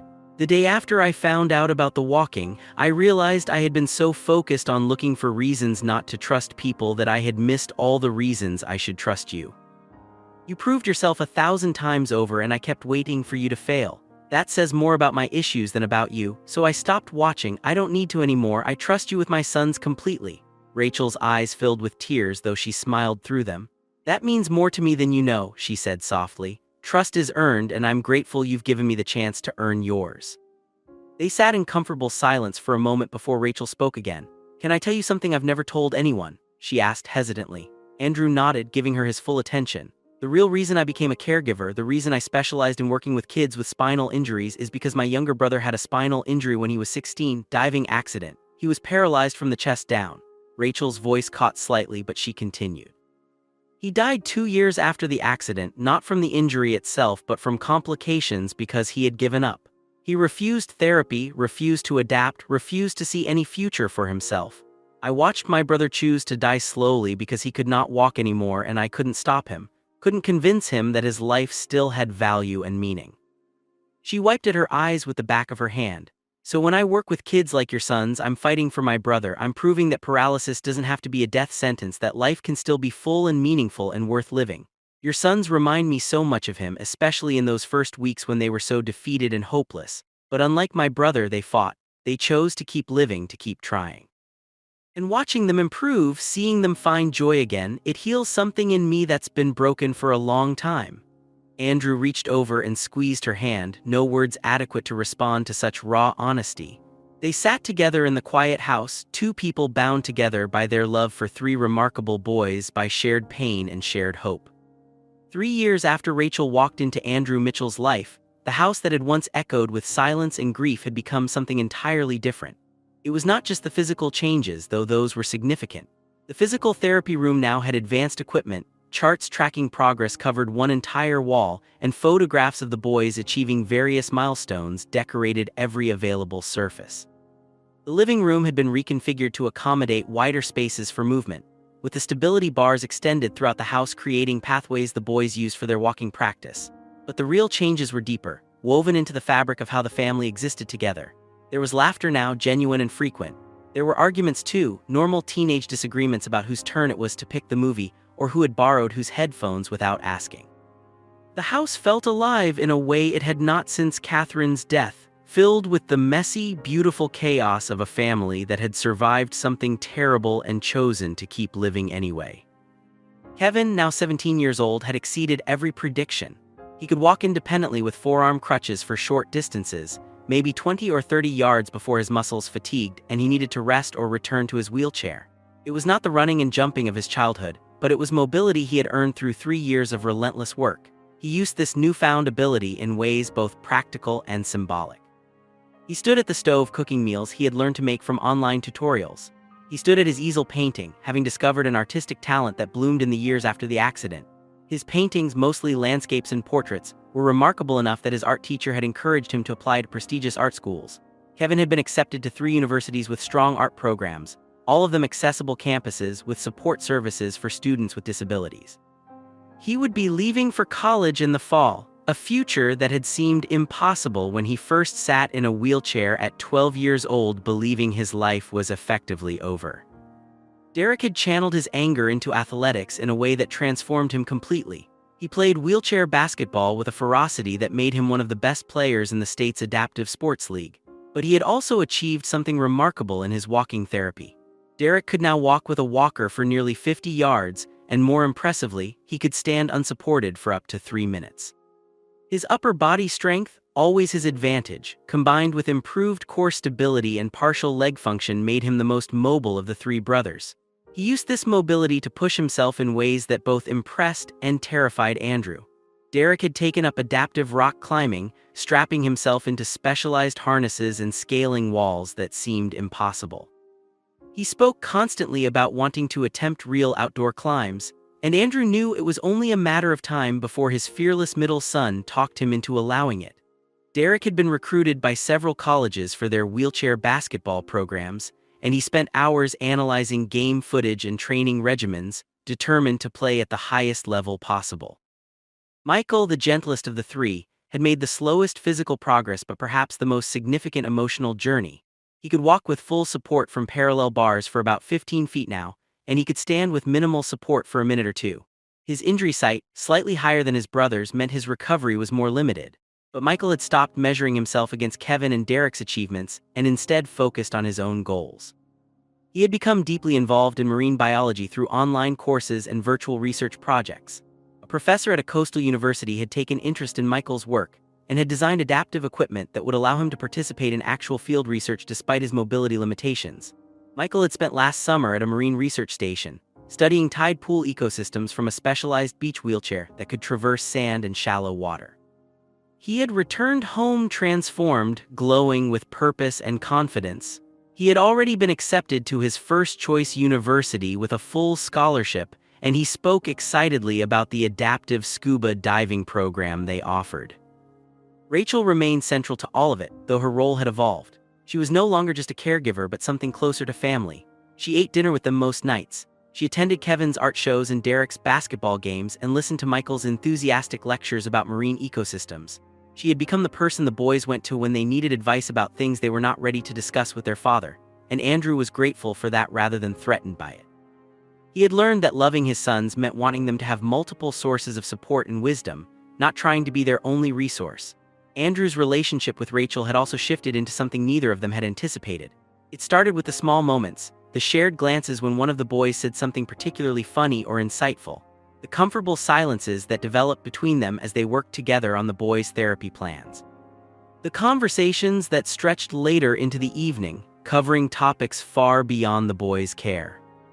One night, about 2 years into Rachel's employment, Andrew had looked up from the therapy schedule they were reviewing and realized he was happy. Not just content or managing or surviving, but genuinely happy in a way he had not been since Catherine died. And Rachel was a significant part of that happiness. He had not acted on the feeling immediately. The boundary between employer and employee was real and important, and Andrew would not cross it while Rachel worked for him. But 6 months ago, he had done something that had been both terrifying and necessary. He had called Rachel into his study and offered her a choice. "I want to hire a primary caregiver for the boys," Andrew had said carefully, watching Rachel's face pale with hurt and confusion. "Not because you've done anything wrong, but because you've done everything right, and that's created a problem." Rachel had sat down heavily, and Andrew rushed to continue before she could misunderstand. "I have feelings for you, Rachel, feelings that go beyond professional respect or gratitude, and I can't explore those feelings while you work for me because the power dynamic makes any relationship inappropriate. So I'm offering you a choice. I can hire someone else to take over the primary caregiver role. And you can transition to a consultant position where you oversee the boys' therapy but are not my employee. Or if you have no interest in me beyond a professional relationship, which would be completely understandable and valid, we can continue as we have been and I'll deal with my feelings privately." The silence that followed had been the longest 30 seconds of Andrew's life. Then Rachel had started laughing, tears running down her face as she laughed. "I thought you were firing me," she had gasped out between laughter and tears. "I thought I had done something wrong." She had stood and walked to where Andrew sat frozen behind his desk, uncertain what her laughter meant. Rachel had taken his face in her hands and kissed him, soft and brief but unmistakably clear in its meaning. "I've had feelings for you for over a year," she had admitted when she pulled back. "But I would never act on them because of the power dynamic. Yes, hire someone else. Yes, I'll take the consultant role. And yes, I very much want to explore what this could be between us." That had been 6 months ago. The transition had been smoother than Andrew anticipated. They had hired Margaret, a woman in her 50s with 30 years of experience in physical therapy, and a no-nonsense approach the boys responded well to. Rachel still came by daily, still oversaw the therapy programs, still maintained her close relationship with Kevin, Derek, and Michael. But now she also went on dates with Andrew, quiet dinners at restaurants where they talked for hours, walks in the park where they held hands, movie nights after the boys were asleep where they sat close on the couch sharing space and warmth. The boys had figured it out before Andrew and Rachel officially told them, and their reaction had been overwhelmingly positive. "It's about time," Derek had said with typical bluntness. "You guys have been making hard eyes at each other for like 2 years. Kevin had simply hugged them both, while Michael had asked very seriously if this meant Rachel would be around even more, because he needed her help with a research proposal and did not want her to leave. The relationship had not changed the fundamental dynamics that mattered. Rachel still pushed the boys hard in therapy, still held them accountable, still treated them as capable people rather than fragile patients. But there was an ease now, a sense of family that felt complete in a way Andrew had not experienced since losing Catherine. He still missed his wife, probably always would, but he had learned that moving forward was not the same as forgetting. Catherine would have liked Rachel, Andrew thought often. She would have approved of someone who fought so fiercely for their sons. Now on a warm Saturday morning in late spring, Andrew stood in his backyard watching something he had once believed he would never see. The yard had been transformed for today's event. Chairs arranged in rows faced a cleared grassy area. Friends and family filled the seats, voices buzzing with excitement and anticipation. News cameras from several local stations were set up at a discreet distance, invited because the family had decided to share this moment publicly. Dr. Patricia Chen sat in the front row next to Margaret. Patricia, Andrew's assistant, had taken a rare day off to attend. Even the boys' former physical therapists, the ones who had worked with them in those first terrible months after the accident, had been invited and had come to witness something none of them had predicted. At the back of the yard, 3 young men stood at a starting line that had been marked with white tape. Kevin on the left, Derek in the middle, Michael on the right. They were not in wheelchairs, they stood on their own feet, each holding different assistive devices. Kevin had his forearm crutches, Derek gripped a walker, Michael held onto parallel bars that had been set up to create a supported pathway. Goal was simple. Each of them would walk 50 feet across the yard to where Andrew waited at the finish line. 50 feet that would have been nothing to them 5 years ago before the accident. 50 feet that represented thousands of hours of painful therapy, countless moments of frustration and failure, years of refusing to accept the limitations others had placed on them. "Are you ready?" Rachel asked, standing beside the 3 boys with a stopwatch in her hand, though she would not actually be timing them. This was not a race, it was a celebration. All 3 boys nodded. Kevin's face showed focused determination. Derek wore his competitive grin, the one that appeared whenever he was about to attempt something difficult. Michael looked nervous but excited, his hands gripping the parallel bars tightly. "Remember," Rachel said, her voice carrying across the suddenly quiet yard, "this is not about speed or distance. This is about showing everyone here and showing yourselves how far you've come. I'm proud of you regardless of what happens in the next few minutes." Rachel raised her hand and the yard fell completely silent. Even the birds seemed to pause their singing. "On your mark," Rachel called out. The 3 boys adjusted their stances, weight shifting, muscles tensing in preparation. "Get set." Andrew's heart was pounding so hard he could hear it in his ears. His phone was recording, held steady by a small tripod, capturing this moment for all time. Go. Kevin moved first, his crutches swinging forward, his legs following in the shuffling gait he had perfected over 3 years of practice. Left crutch forward, right foot shuffle step. Right crutch forward, left foot shuffle step. Slow but steady, each movement deliberate and controlled. Derek was right behind him, pushing his walker forward with strong arms, his legs taking actual steps, small and unsteady but unmistakably steps. He had the most traditional walking motion of the 3, closest to what walking had looked like before the accident, though still requiring the walker for balance and support. Michael moved slowest, his hands sliding along the parallel bars as his feet moved beneath him with agonizing care. Each step took several seconds, his legs trembling with effort, his face showing intense concentration. But he was moving forward under his own power, his legs bearing his weight even if his hands on the bars provided necessary support. The crowd watched in absolute silence, understanding instinctively that this moment was sacred, that these three young men were achieving something miraculous. Halfway across the yard, Kevin stumbled slightly, his right leg buckling for just a moment. Andrew's breath caught, ready to rush forward, but Kevin caught himself on his crutches, steadied, and continued without stopping. Derek glanced over at his brother, slowing his own pace fractionally, unwilling to leave Kevin behind even in this moment of individual triumph. Michael, focused entirely on his own path, did not notice anything except the next movement, the next impossible step forward. 30 feet, 40 feet. The finish line drew closer and Andrew could see the strain on his son's faces, the way their muscles shook with fatigue, the sweat dampening their shirts despite the mild temperature. But none of them stopped. They had trained for this moment, had planned for it, had worked toward it for months. This was their statement to the world, their proof that impossible was just a word. 45 feet. Someone in the crowd started clapping and others quickly joined, a wave of applause building as the three boys pushed through the final yards. Kevin reached the finish line first, crossing it with a final lunge forward on his crutches, and Andrew was there to catch him, to steady him, to embrace him as Kevin's legs finally gave out. "I did it," Kevin gasped against his father's shoulder. "Dad, I walked 50 feet, I walked." "You did," Andrew confirmed, his voice breaking. "You did it, son. I'm so proud of you." Derek crossed seconds later, Margaret stepping forward to help support him as his own legs trembled and threatened to collapse. 52 feet. Derek announced breathlessly, having pushed beyond the finish line because he could not resist exceeding the goal. "I beat the distance." "Of course you did," Margaret said with amused affection. "Can't just meet a goal, you have to exceed it." Derek grinned tiredly, allowing himself to be helped to a nearby chair where he sat down heavily, chest heaving but expression triumphant. Michael was still making his way forward, now 10 feet from the finish line but slowing dramatically. His progress had slowed to inches at a time, his entire body shaking with exhaustion. The crowd's applause faded to encouraging silence, everyone willing him forward with held breath and whispered prayers. "Come on, Michael," Kevin called from where he sat recovering.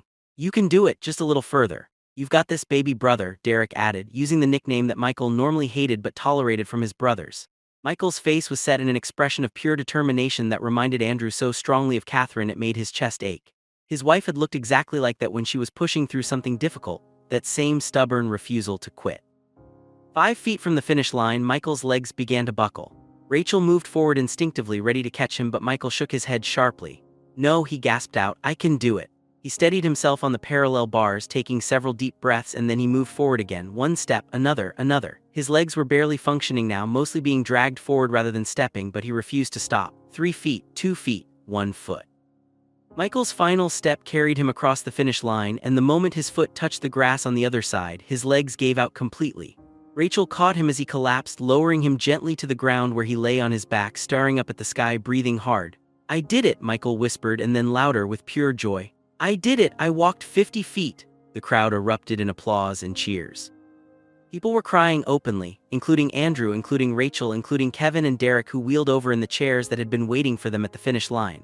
Dr. Chen approached with tears streaming down her face, the professional neurologist overcome by witnessing something her training had told her was impossible. "Remarkable," she kept saying. "Absolutely remarkable." The news cameras captured all of it, the triumph and the tears, the exhaustion and the joy. This footage would run on every local news station that night, would be picked up by national news the next day, would go viral on social media with millions of views within a week. But in the moment, none of that mattered. What mattered was three brothers who had lost everything and clawed their way back to something new. What mattered was a father who had learned to hope again. What mattered was a woman who had refused to accept impossible as final. The celebration continued for hours. There was food and cake, stories shared and laughter abundant. Friends who had watched the boys struggle through the worst years of their lives now witnessed them thriving. The physical achievement of walking 50 feet was significant, but more important was what it represented. The boys had reclaimed their agency, their ability to set goals and achieve them through effort and determination. They had learned that limitations were not always permanent, that bodies could heal in unexpected ways, that giving up was a choice and so was fighting. As the sun began to set and guests started departing, Andrew found himself alone for a moment with Rachel. They stood at the edge of the yard watching the three boys sitting together in their wheelchairs, exhausted but animated, reliving their walks with dramatic gestures and competitive claims about whose form was better.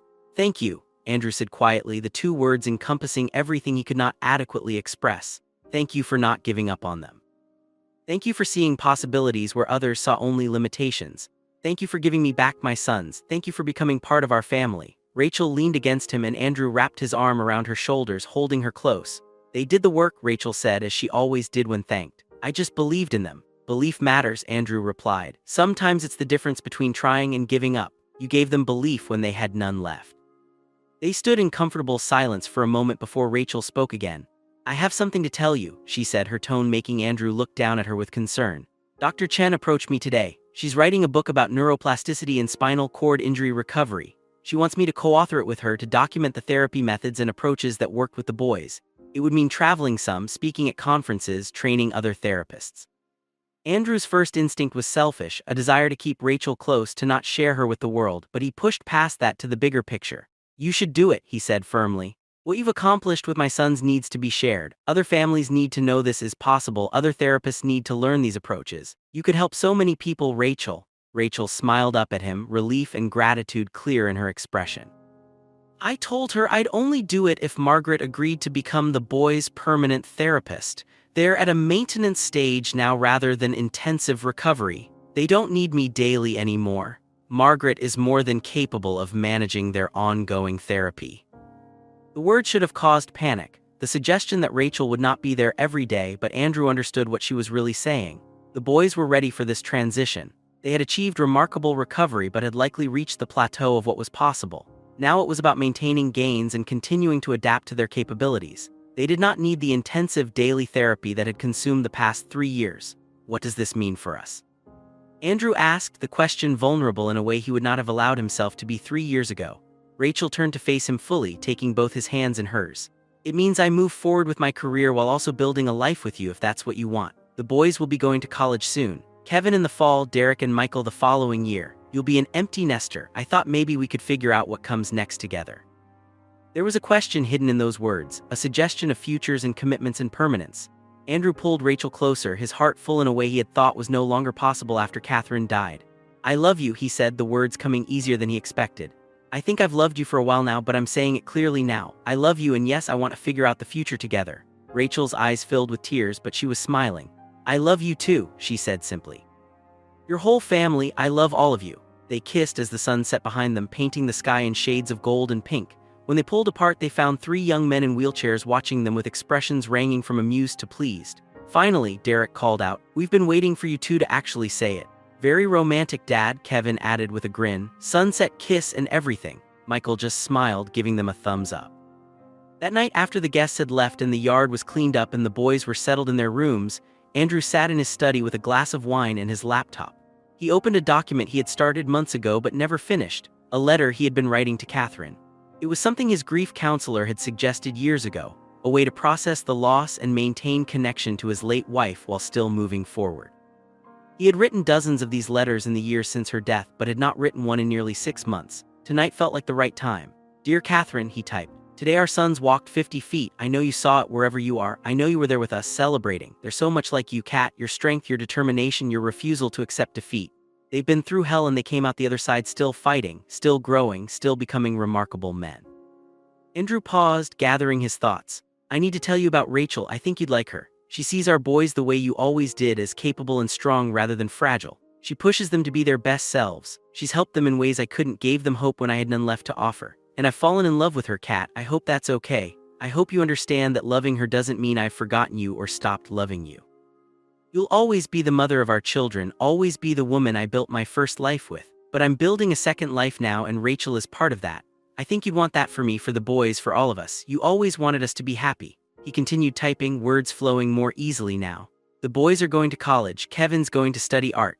Derek wants to play wheelchair basketball at the collegiate level. Michael's going to pursue marine biology, going to dive in oceans and study creatures you would have loved hearing about.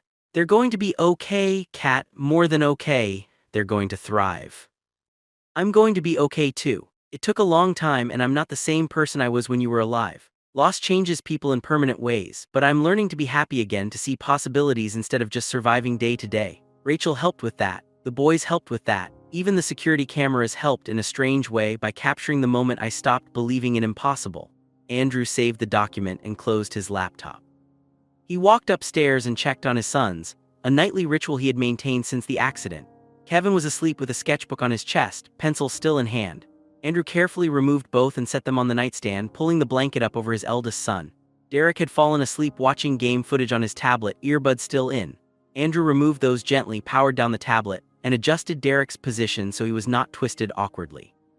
Michael's room was last, and Andrew found his youngest awake, reading a book about marine ecosystems by the light of his bedside lamp.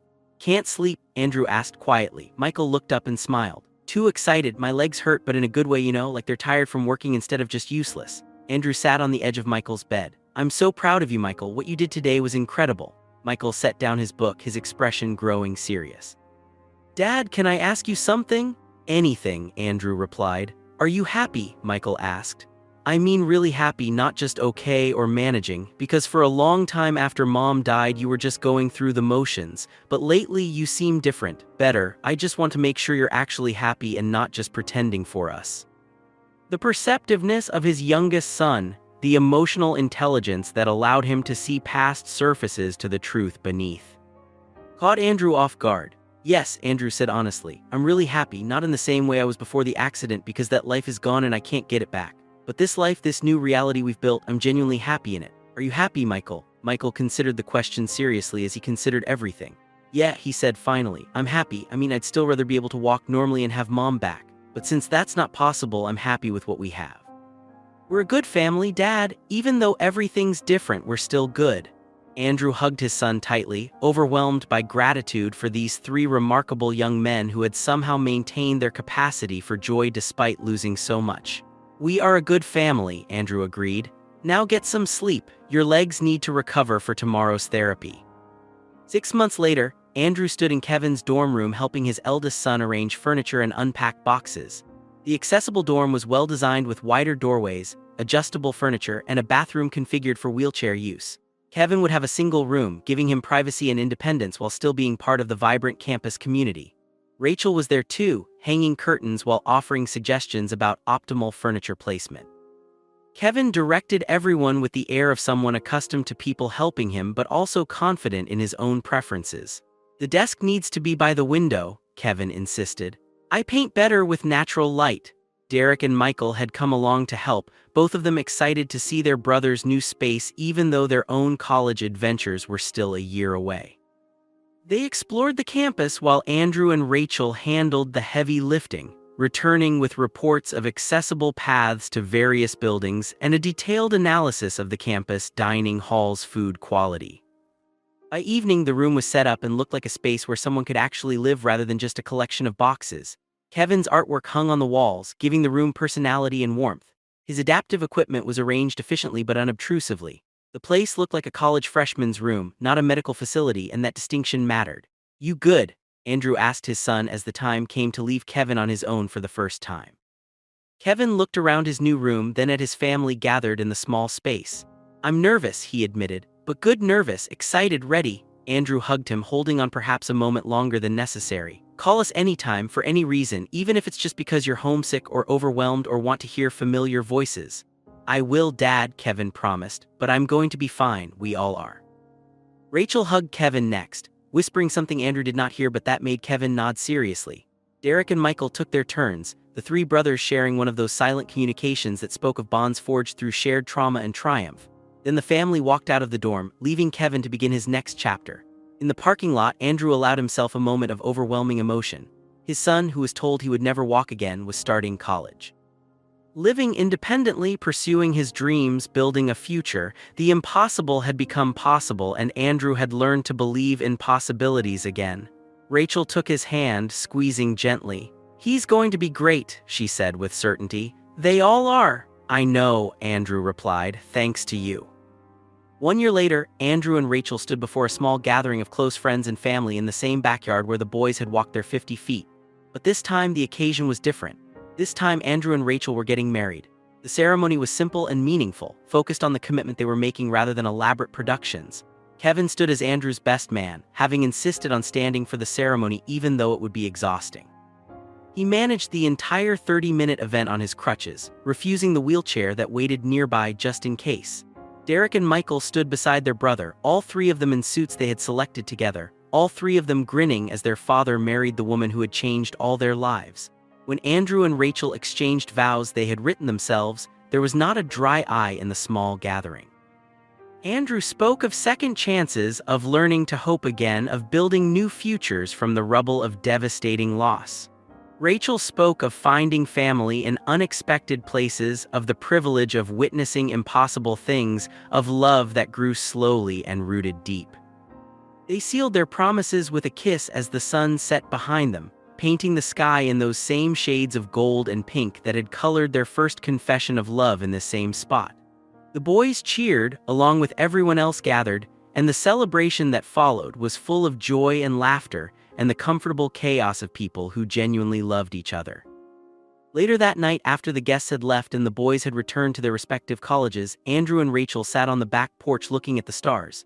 "Do you ever think about what would have happened if I hadn't installed those cameras?" Andrew asked quietly. "If I had just trusted from the beginning instead of watching?" Rachel leaned against him, considering the question. "We would have got here eventually," she said, "but maybe the cameras were necessary. They let you see what you needed to see exactly when you needed to see it. Sometimes we need proof before we can believe." "I believed in all the wrong things for so long," Andrew admitted.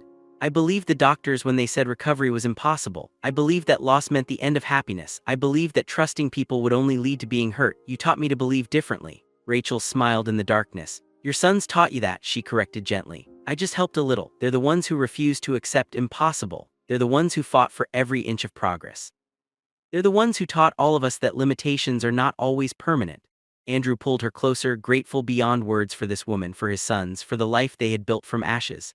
"I installed cameras to catch people failing," he said. "Instead, I caught a miracle on a screen in my living room. I watched my sons do the impossible, and I learned that sometimes the thing you're most afraid of is also the thing that saves you."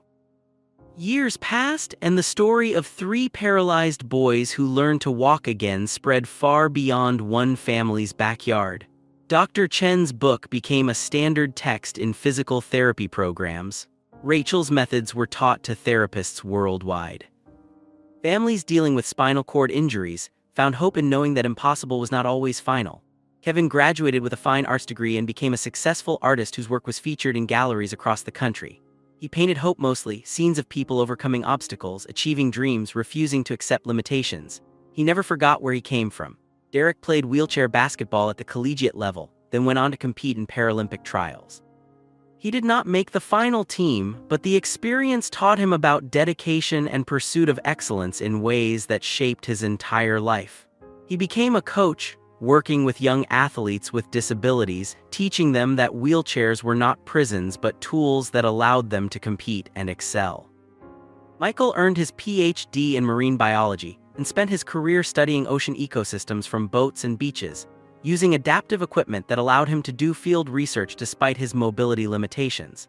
He published groundbreaking research on the effects of climate change on coral reefs and trained a generation of marine biologists to think creatively about accessibility in field science. He proved that you did not need to walk normally to walk on beaches, to wade in tide pools, to contribute meaningfully to understanding the ocean.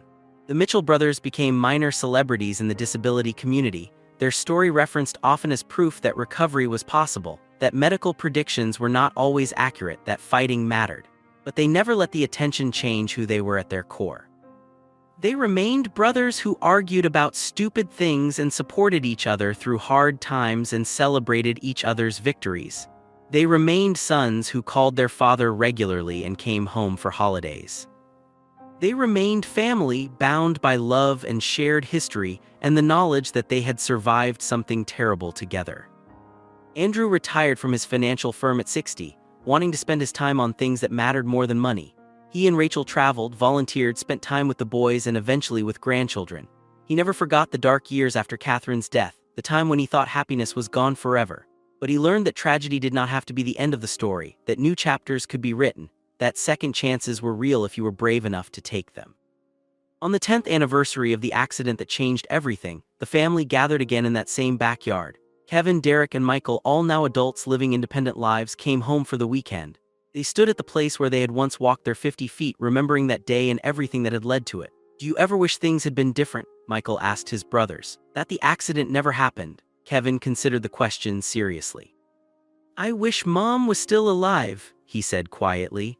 "I'll always wish that, and I wish we hadn't gone through the pain and struggle, but I don't wish away everything that came after. The accident changed us, but it also taught us things we might never have learned otherwise."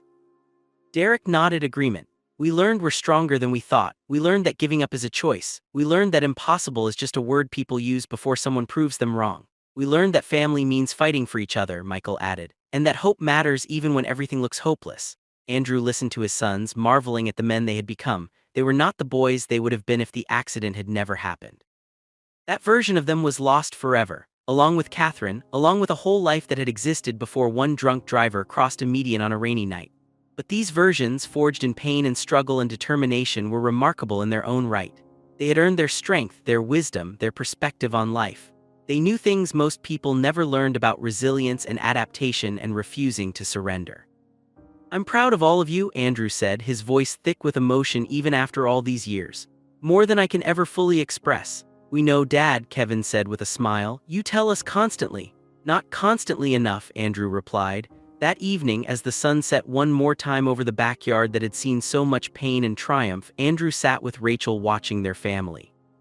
The boys were playing an adapted version of basketball, trash-talking and laughing, moving in their wheelchairs with practiced ease while occasionally standing with support to take shots. They had never regained full mobility, probably never would, but they had regained their lives, their joy, their futures. "No regrets?" Rachel asked quietly, the question encompassing everything. Their relationship, the years of hard work, the path they had chosen. Andrew thought about the question seriously, as it deserved. Then he shook his head. "No regrets," he confirmed. "Well, maybe one." Rachel looked at him with concern, and Andrew smiled. "I regret that I checked those cameras looking for reasons not to trust instead of reasons to hope, but even that regret gave me something valuable. It taught me to look for the right things." Rachel leaned her head on his shoulder, and they sat in comfortable silence as the sky turned from blue to gold to pink.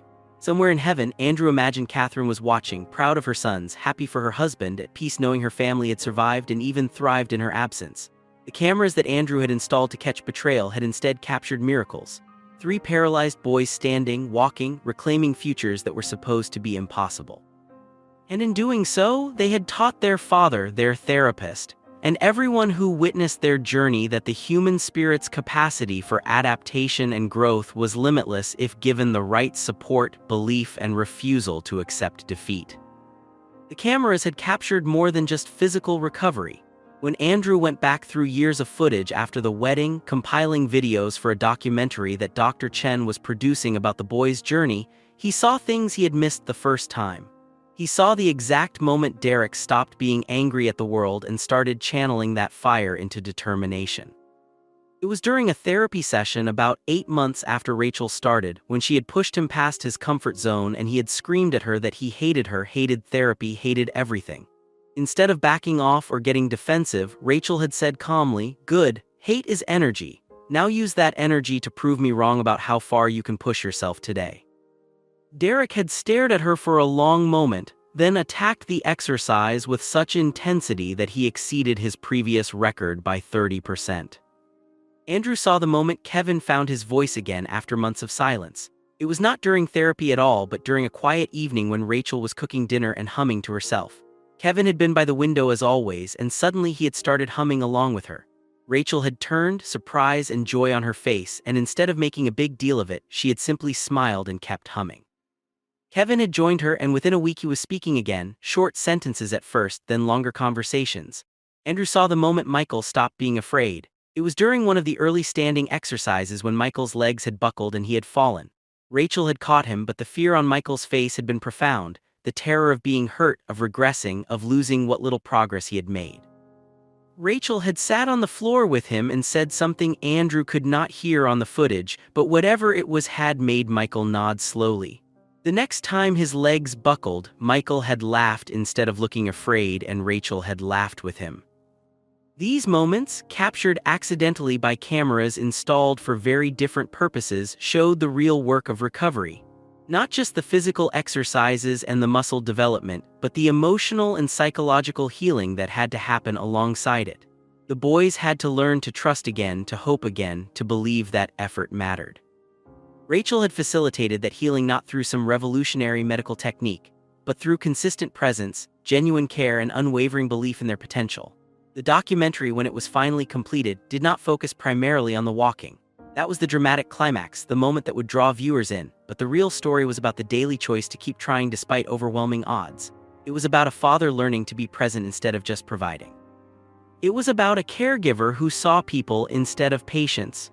It was about three brothers who refused to let tragedy define the limits of their existence. The documentary premiered at a medical conference where Rachel and Dr. Chen were presenting their research. The audience of doctors, therapists, and rehabilitation specialists watched in silence as the story unfolded on screen. When it ended with footage of the boys walking their 50 feet, followed by updates showing them thriving in their adult lives, the applause was thunderous. During the question and answer session afterward, a young doctor raised her hand. "What do you say to critics who argue that this case is too unique to provide meaningful guidance for treatment of other spinal injury patients?" she asked. "That the boys' youth, resources, and particular injury patterns make their recovery an outlier that shouldn't give false hope to other families?" Rachel fielded the question with the thoughtfulness it deserved. "You're absolutely right that this case has unique factors," she acknowledged. "Not every spinal injury patient will see the same results, and we've been very careful in our research to note the specific variables that may have contributed to the boys' recovery. But here's what I think matters most. Before we tried, everyone said it was impossible. The medical consensus was complete and unanimous that these boys would never walk again." She paused, looking out at the audience of medical professionals. How many other impossible cases are out there where we stop trying too soon? Where we accept the initial prognosis without pushing to see if neuroplasticity might create pathways we don't expect? I'm not saying every paralyzed patient will walk again. I'm saying we don't know the limits of recovery until we test them rigorously, consistently, and with genuine belief that improvement is possible. The harm in this case isn't giving false hope. The harm is giving no hope when hope might be warranted. Dr. Chen added her perspective. "In medicine, we rely heavily on statistical probabilities, and rightfully so, but statistics describe populations, not individuals. The Mitchell brothers were told they had a near-zero chance of regaining motor function. Near zero is not actually zero. For them, it was 100%. Every patient deserves treatment that acknowledges their individual potential rather than just applying population-level statistics."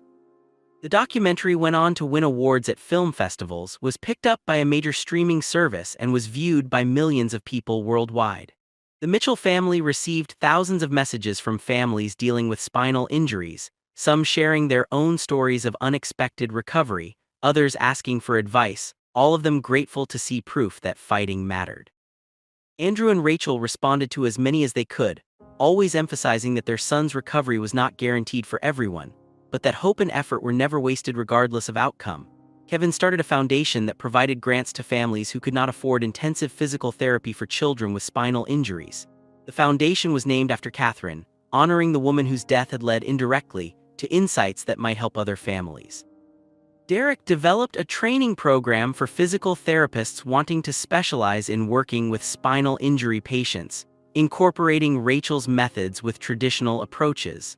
Michael created an adaptive equipment design company that developed better, more affordable assistive devices for people with mobility limitations.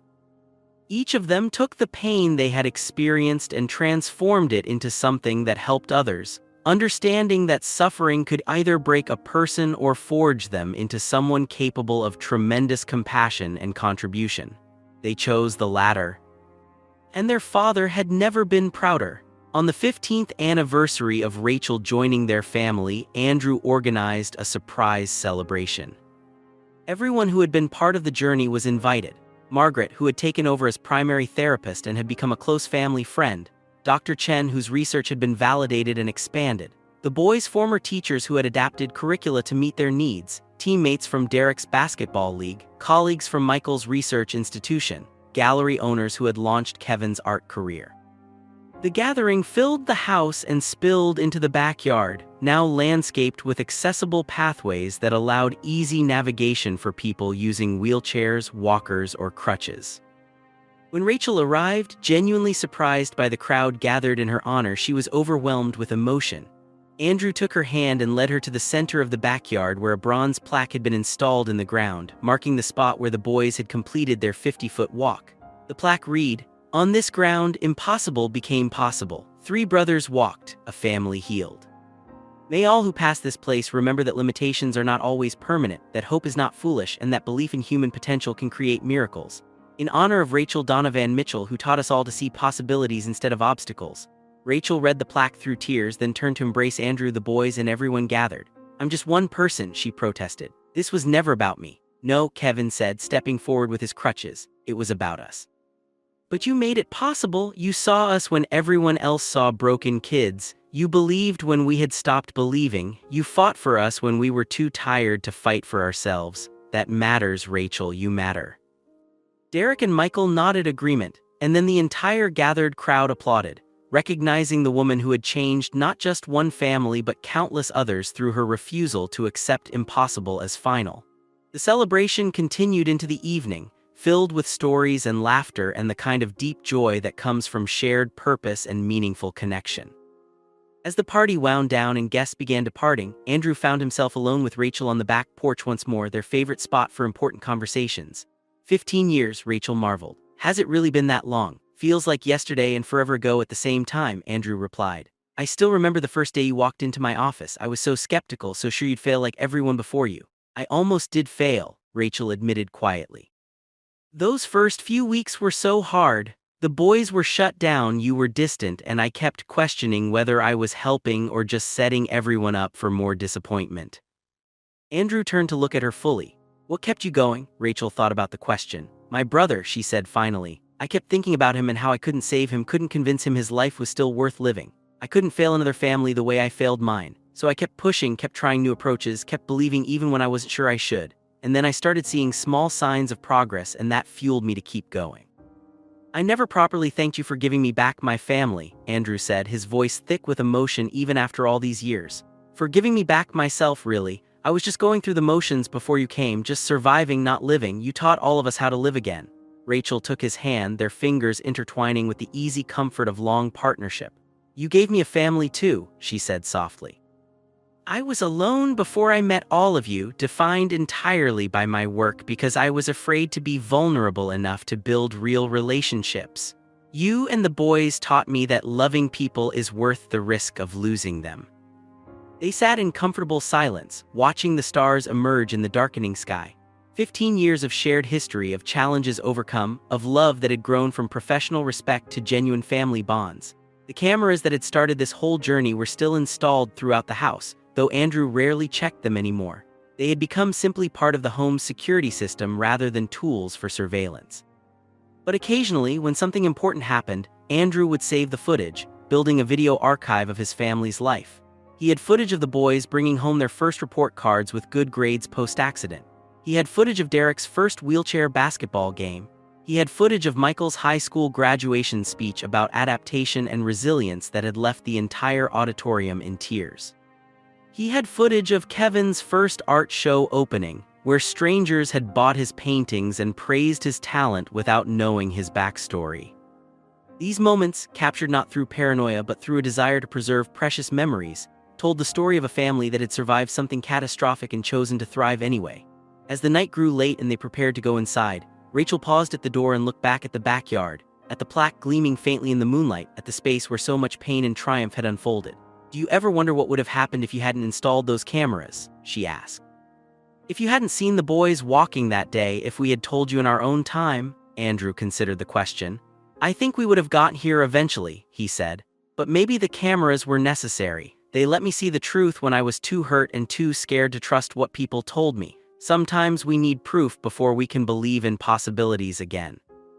He put his arm around Rachel's shoulders as they walked inside together. The cameras were supposed to catch people failing. Instead, they caught miracles happening. They caught my sons refusing to accept limitations. They caught you giving our family hope when we had none left. They caught the moment impossible became possible. Behind them, the backyard sat quiet in the moonlight. The plaque marking the spot where 3 boys had once walked 50 feet, and changed not just their own lives, but the lives of countless others who would hear their story and dare to hope that maybe, just maybe, their own impossible situations might have solutions waiting to be discovered. The cameras had been installed out of fear and distrust, but they had recorded something far more valuable than evidence of betrayal. They had recorded proof that human beings, when given the right support and when they refuse to surrender, are capable of achieving things that science says should not be possible. They had recorded love, determination, hope, and the relentless human drive to overcome whatever obstacles life presents. And in a house that had once echoed with grief and silence, those cameras now captured only the sounds of a family living fully, loving deeply, and proving every day that the word impossible was just a challenge waiting to be disproven by people brave enough to try. If this story touched your heart, please subscribe to this channel to support our growth and help us continue bringing you inspiring, life-changing stories. Hit that notification bell so you never miss content that might change your perspective. Share this story with someone who needs to hear that impossible is not always final, that hope matters even in the darkest times, and that love and determination can create miracles. Thank you for being part of our community. Your support means everything, and together, we're spreading messages that can genuinely change lives. What lesson did you take from Andrew and his son's journey? Drop your thoughts in the comments below, and don't forget to tell us where you're watching from. Until next time, keep believing in possibilities, keep fighting for what matters, and never ever accept that impossible is the final answer.